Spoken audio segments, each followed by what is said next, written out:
왜 그게 중요한지 등등 해서 재미있는 거로 해서 간단히 이렇게 마무리를 하도록 하겠습니다. 사실은 아까 말씀드린 대로 저는 국내에서 건축 환경을 했습니다. 건축공학에 이제 박사를 하고 중국에서 환경 에너지를 했습니다. 20년 전에.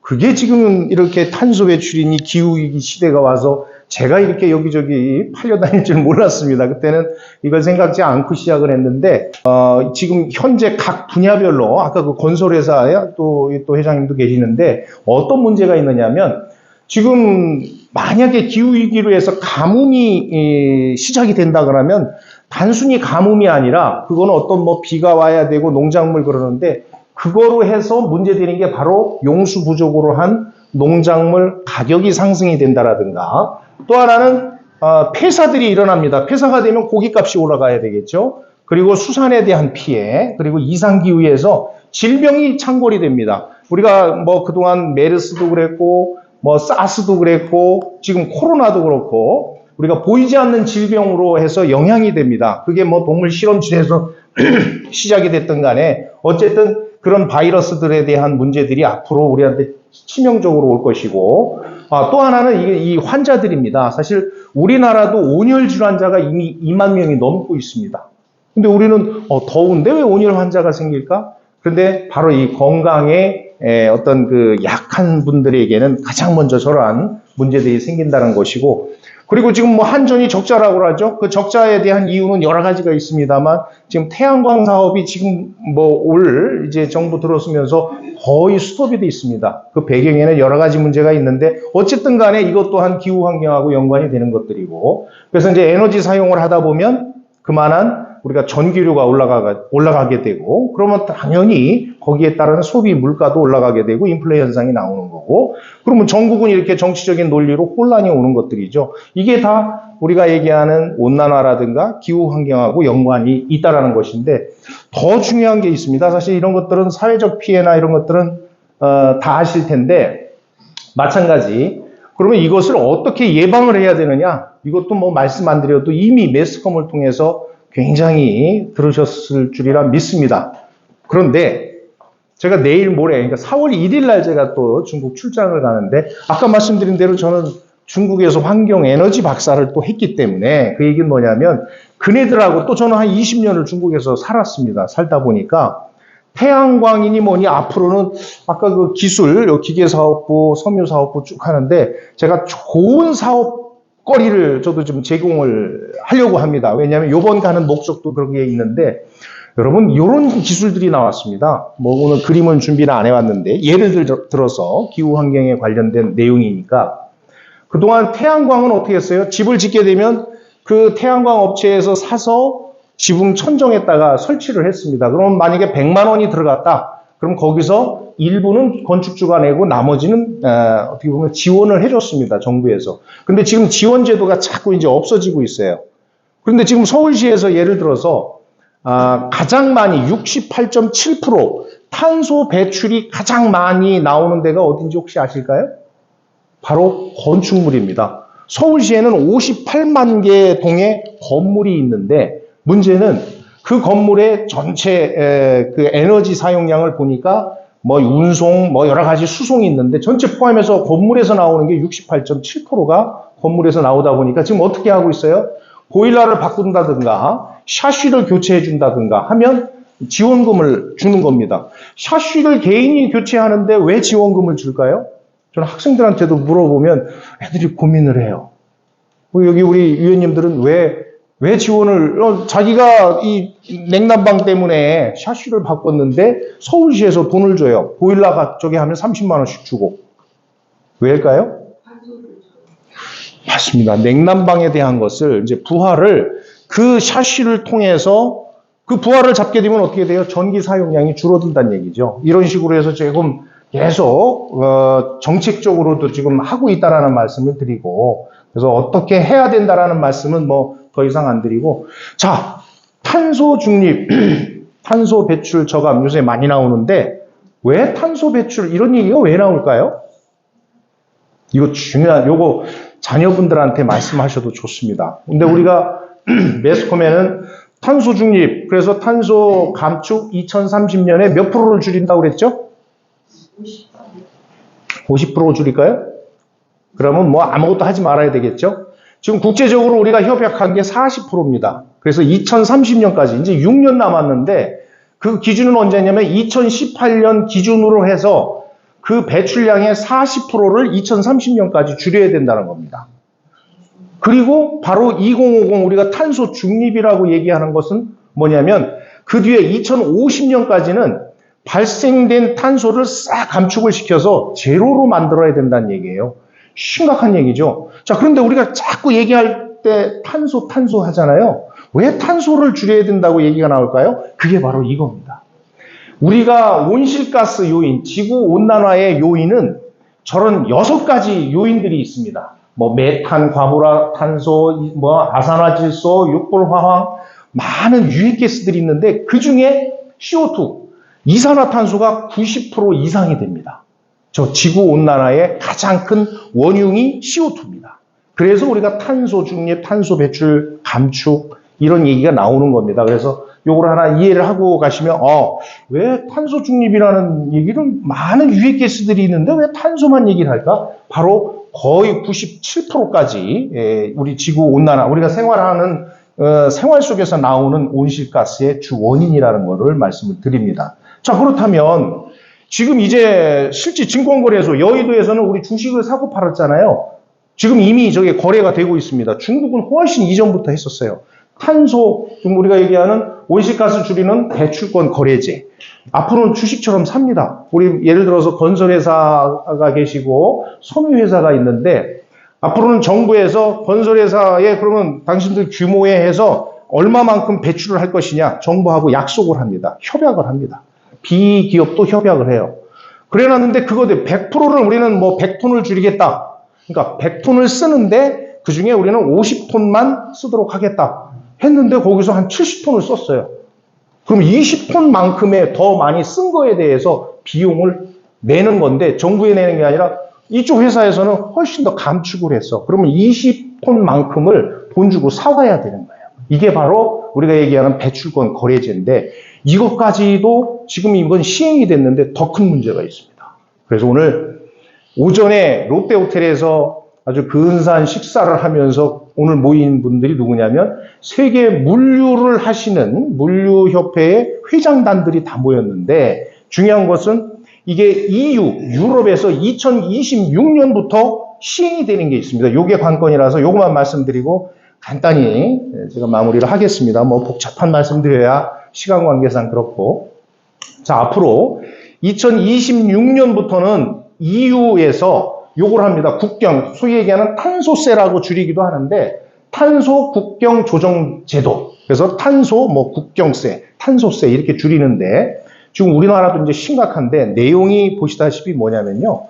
우리가 제품을 만들어서 수출을 하게 되면 EU 국가에 그러니까 수출을 하게 되면 이 제품을 만들면서 발생된 탄소 발생량을 EU의 비국가들 제품보다 높게 만약에 탄소 발생이 많다 그러면 아까 탄소 거래제처럼 그거를 돈을 그 국가에 내야 되는 거예요.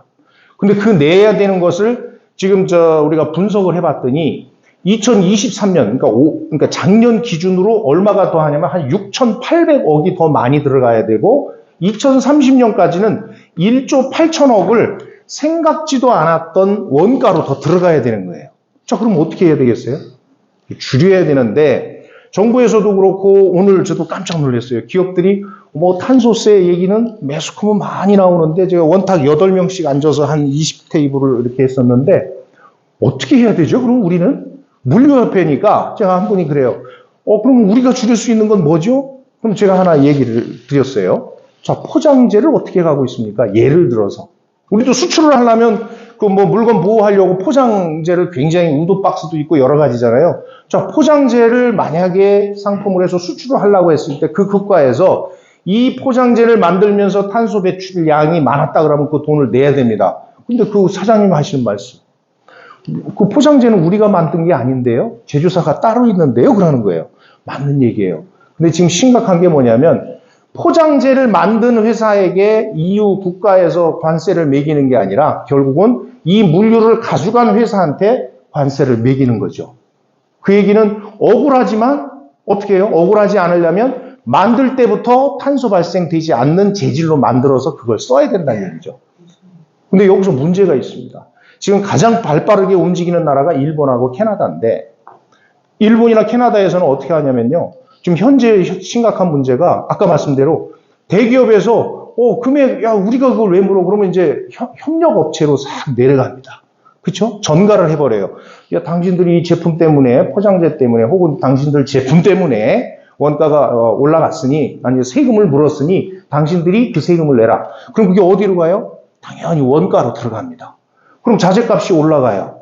그럼 우리나라는 전체적으로 봤을 때는 국가 경쟁력이 떨어진다는 얘기죠. 따라서 바로 요 향후 예상 문제에 이렇게 말씀드린 것처럼 이제는 저는 기후 위기에 대한 것이 단순히 우리가 뭐 버스 이용하고 뭐 집에서 재활용하고 등등이 아니라 이제 이런 국가적으로 우리는 계속 이제 변화를 가져가야 될 수밖에 없는 상황이고 그런 과정에 제가 하나 딱 말씀을 드리면 마무리로 하나 말씀을 드리면 자 그러는 과정 절차가 뭐냐면 바로 거기서 파생되는 게 ESG 경영이에요. ESG 엄청 많이 들어보셨죠? 그 뭐 남의 얘기가 아니에요. 그러니까 굉장히 쉬운 거예요. 바로 ESG는 우리가 얘기하는 제품을 아까 만들 때 포장재를 만들든 어떤 제품을 만들든 이 환경에 대한 탄소 배출을 저감할 수 있는 재질로도 만들고 그래서 우리가 탄소 발자국이라고 하는데 그게 바로 요겁니다. 앞으로는 생산하는 거, 그 다음에 제조하고 또 소비하고 그러니까 소비도 하지만 또 유통을 할 거 아니에요. 누군가가 사 먹을 거 아니에요? 그러면 그 용기를 어떻게 처리하느냐. 바로 이제 재활용, 폐기를 하면서도 재이용을 하느냐 등등이 이제는 구체화가 돼야 된다는 것이고 경영을 하게 되면 그래서 건설에서도 지금 뭐 물류회사뿐이 아니라 다양한 모든 업종이 그렇게 되고 있습니다. 자 그러면 S는 뭐예요? S.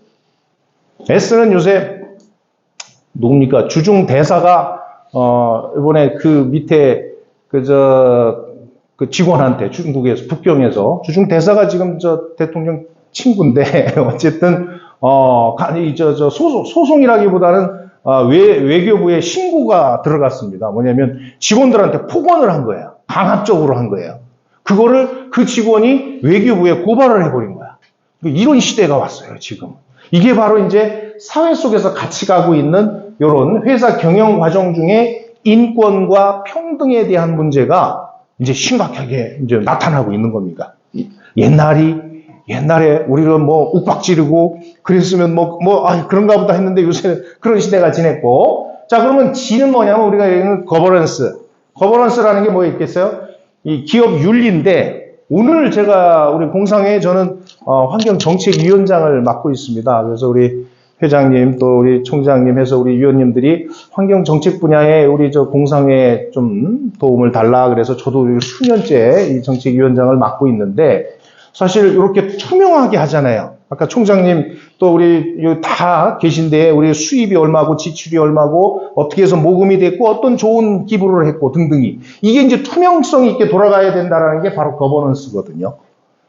그래서 우리가 ESG라는 것이 엄청난 새로운 우리가 공부하고 연구하고 될 게 아니라 살아가는 거에 대해서 인격적으로 또 저렇게 어떻게 보면 조직 투명적으로 해야 되고 제품은 만들 때부터 이제는 유통 과정, 생산서부터 폐기까지의 그 과정을 고려를 해서 해야 된다는 것이 지금 기후 위기 대응할 수 있는 하나의 핵심이라고 볼 수가 있습니다. 그래서 이런 주로 내용이고 그래서 요새 아까 태양광 말씀을 드리다 말았는데 지금은 이제 제도가 자꾸 없어집니다. 이제 지원 제도가 없어지는데 좀 어떤 기술이 있느냐면요. 우리 특히 건설 회사 하시는 회장님은 들으시면 좋은 게 자, 우리가 농막서부터 별장, 세컨하우스 다 좋아요. 지붕 위에다가 그 이제 마감을 하는데 그걸 조립식으로 모듈형으로 해서 공장에서 만들면서 태양광을 붙여요. 거기다가 공장에서 어디서? 중국에서.